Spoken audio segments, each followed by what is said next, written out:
Isaías profetizou a respeito de Jesus. Ele sabia que seria um homem que passaria por muitas aflições e dores. Então, todo o modelo que Jesus iria vivenciar era conhecido pelos profetas.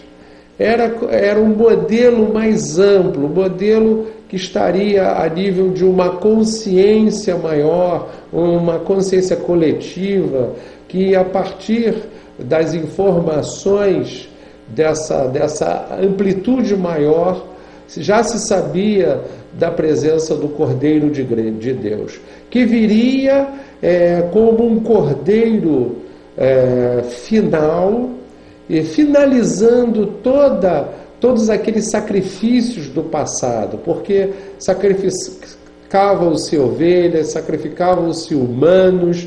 Então era uma interrupção, um corte naquelas atitudes, naquelas ações, naqueles entendimentos do passado.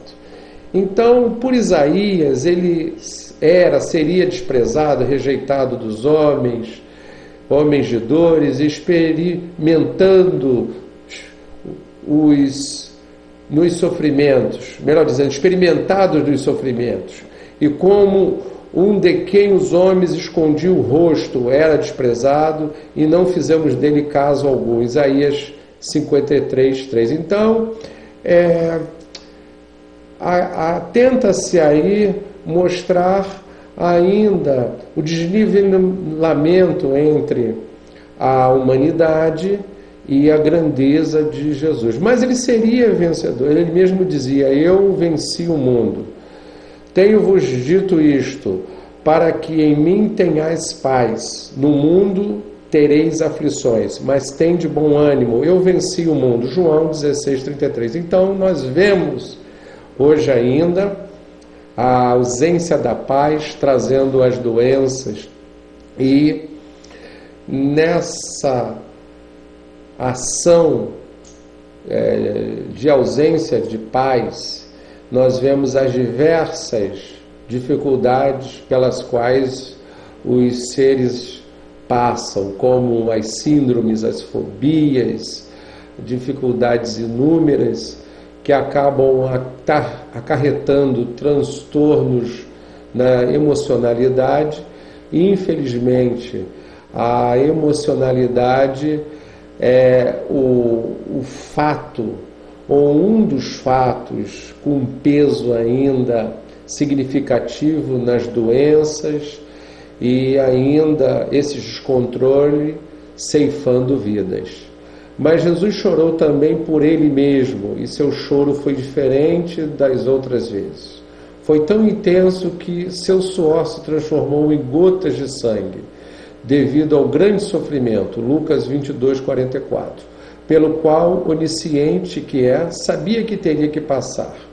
Porquanto vos digo, que importa que se cumpra em mim isto que está escrito, e com todos os malfeitores foi contado, pois o que me diz respeito tem seu cumprimento. Lucas 22:27. Então, ele iria cumprir com a missão dele, e a missão visava tratar todo o fardo, toda a dificuldade de toda uma humanidade, que ele resolveria todo este enigma com a fase que ele atravessou, a Via Crucis, a crucificação, os fatos que antecederam a tudo isto, e de uma forma ou de outra, tudo isso seria um antídoto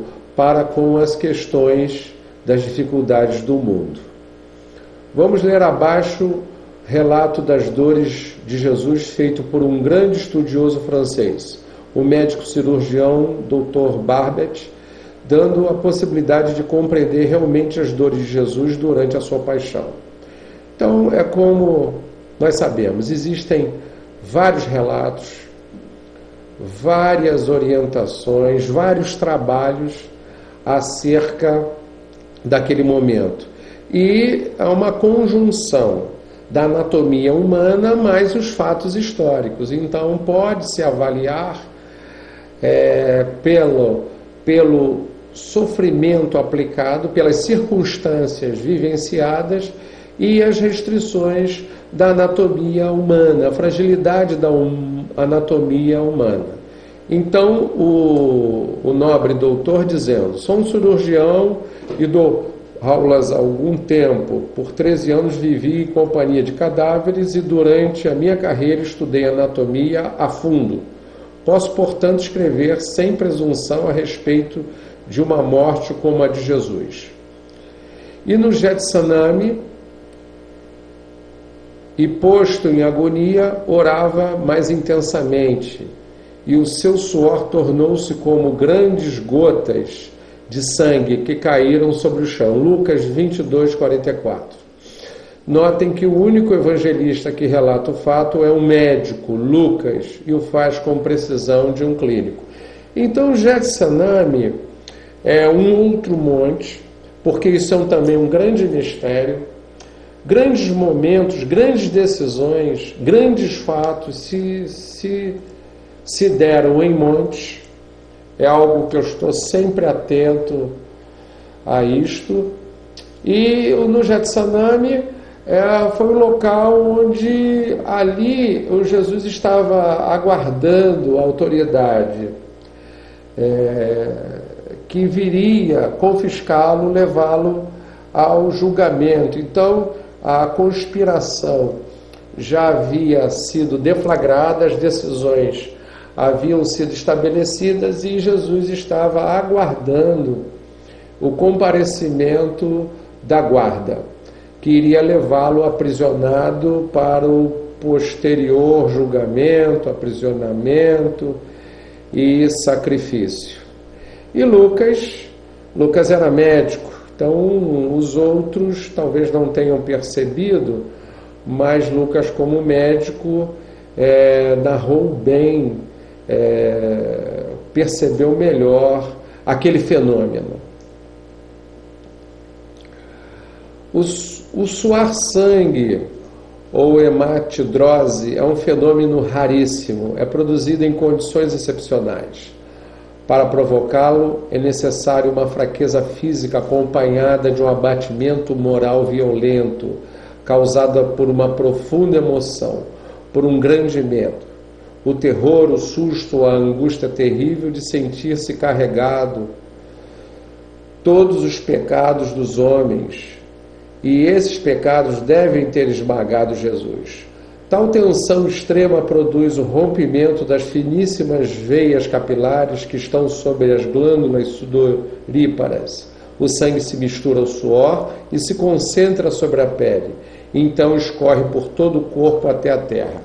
Então esse fenômeno não é inédito. Há fatos, há narrativas de que costumam ocorrer esses fenômenos dos corredores da morte, por exemplo, nos Estados Unidos. Alguns prisioneiros submetidos a tensões altíssimas, a uma carga emocional dificílima, um abatimento, como está narrado aqui, eles mostram esses efeitos.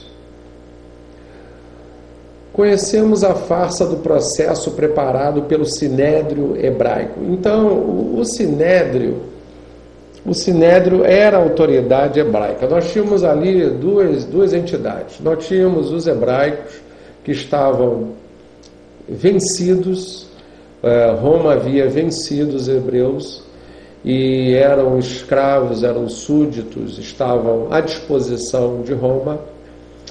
E este Sinédrio é que deflagrou, ou melhor dizendo, os próprios judeus deflagraram a sentença, a inveja, a situação adversa, o antagonismo para com Jesus.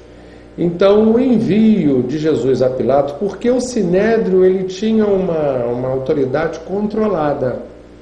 Então, as decisões maiores teriam que ser dadas pelo Pilatos, que representava Roma E era um momento muito difícil, porque era justamente a época onde haviam as comemorações ligadas à saída dos hebreus do Egito e uma grande convergência de hebreus para Jerusalém. Então era um momento crítico, crucial. E o desempate entre o procurador romano e Herodes. Então haviam, melhor dizendo, 3 entidades. Então o Sinédrio, que deflagrou, Pilatos lavou as mãos, e Herodes, que era um ser dificílimo, mas que também não foi favorável a Jesus. Nós notamos que, pelo menos com Pilatos, houve um diálogo a partir de Jesus. Herodes, Jesus percebe-se que Jesus preferiu calar-se.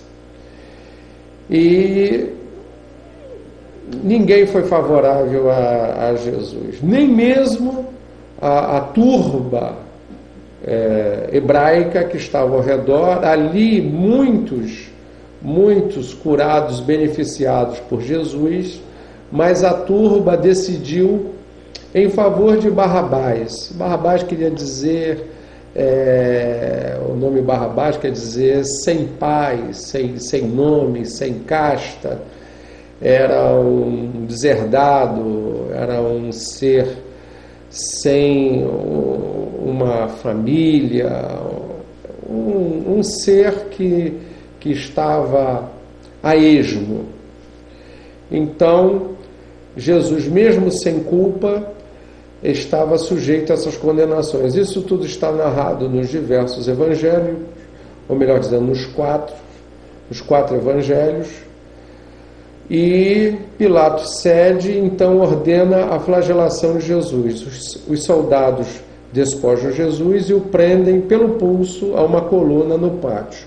Então, Lucas 23:16, João 19:1. Então, não bastava a crucificação, porque ali, vamos entender, Roma subjugando os hebreus e aplicava pesados impostos. Muitos passavam fome para pagar os impostos e sujeitos à questão da escravidão. Se não pudessem cumprir com os impostos, haveriam outras sanções mais difíceis, relacionadas à família, perda das posses, dos bens, da moradia. Então, essa exemplificação visava inibir possíveis insurgências, desestimulando possíveis questionadores.